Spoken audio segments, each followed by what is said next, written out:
Kedaulatan tidak mau. Itu modal adanya Republik.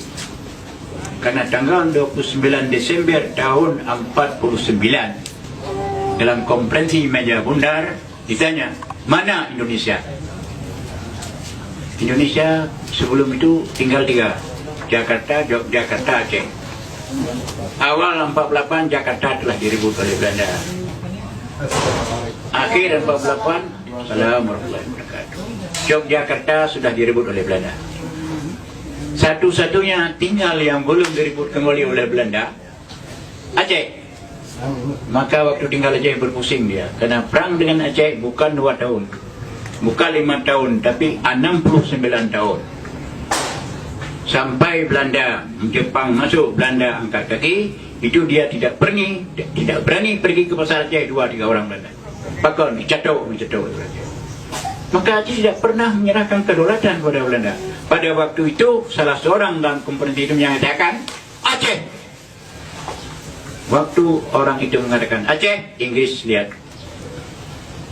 Waktu Inggris lihat, kalau Aceh benar, belum pernah menyerahkan kedaulatan Belanda, maka Inggris mengakui Aceh masih ada. Maka diakui oleh dunia Islam semuanya. Maka adalah Indonesia ini dengan masih ada Aceh. Jadi tidak sama Aceh dengan Irian. Menderita ya sama. Tapi itu modalnya oleh Aceh dulu. Bung Karno 4 kali datang ke Aceh. Datang pertama minta dukungan rakyat Aceh. Ulama dari rakyat Aceh. Atas dasar apa saya bantu pada Abu Daud beri? Atas dasar kebangsaan. Saya tidak mau. Karena ulama-ulama dulu, pemimpin dulu Islam. Kalau ada dasar Islam, saya mau. Maka Soekarno mengatakan, saya akan berusaha mendirikan Republik ini atas dasar agama Islam, sekurang-kurangnya untuk Aceh. Tulis. Itu disimpan oleh Abu Mansur sampai tahun 2007, macam pernyataan itu. Kemudian yang kedua, minta bantuan Aceh. Kita mengalami hubungan luar negeri yang sulit. Kita perlu pesawat terbang. Tanya, berapa harga pesawat terbang? Saudara Presiden, 25 kilo emas. Mansur, kajak karampok mu, orang kepat. Yang bak saudara Aceh yang karampok, dah belum kepai dia. Maka dengan surat itu, dipilih lalu menjilul untuk menjini, urina untuk bilang dalam tempoh 3 hari, dari orang-orang kaya Aceh, musapat 50 kilo lebih. 2 buah kapal terbang. Tanda telah terima emas 50 sekian kilo dari Aceh untuk beri pesawat terbang. Ditandatangani oleh Bung Karno. Disimpan oleh Abu Mansur sampai 2007. Nyatanya menteri tanda terima. 2 buah pesawat terbang. Cikal bakal lahirnya Garuda. Sudah 2. Yang ketiga, minta supaya Abu boleh membangun TNI di Aceh. Di Aceh tidak ada TNI. Yang mana pasukan Mujahidin. Persindu pimpinan Ali Hashimi. Tentera pelajar pimpinan Kolonel Yusuf. 3 ini dijadikan TNI di Aceh. 3 ini jadi TNI di Aceh. Ya? Itu sudah tahun 48.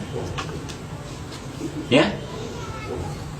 Jadi, oleh karena itu, maka modal pesawat jadi, modal radio rimba raya, ya. Kemudian apa lagi? Banyak sekali modal. Tetapi apa yang dibalas? Saya katakan ini bukan di sini, tetapi di Gedung Merdeka di Bandung. Waktu bertemu semua jenderal-jenderal pensiunan dan dengan ulama-ulama seluruh Indonesia di sana, saya katakan, apa yang dibalas untuk Aceh? Provinsi Aceh dilebur masuk ke Sumatera Utara. Angkatan pelabuhan Aceh dimatikan. Sabang.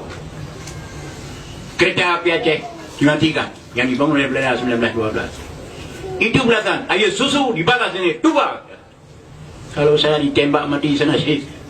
Ini melanjutkan cita-cita perjuangan Tengku para sultan. Saya katakan. Jadi sesudah itu diam. Kalau itu balasannya. Mukim di Aceh hilangkan mukim karena daerah ini tidak ada mukim. ada 7 yang digeledah oleh Aceh. Oleh karenanya, kalau ini dilakukan seperti itu untuk orang Jogja terima. Kalau seperti itu dilakukan kepada Aceh, dilakukan oleh orang Jakarta, apa Jakarta terima saja? Ya, jadi oleh karenanya, lihatlah Aceh dengan mata kepala, bukan sebelah mata, kalau bisa 2 belah mata. Karena itu emas berapa puluh kilo di lambang pusat Jakarta itu dari mana itu? Dari saudara-saudara Aceh.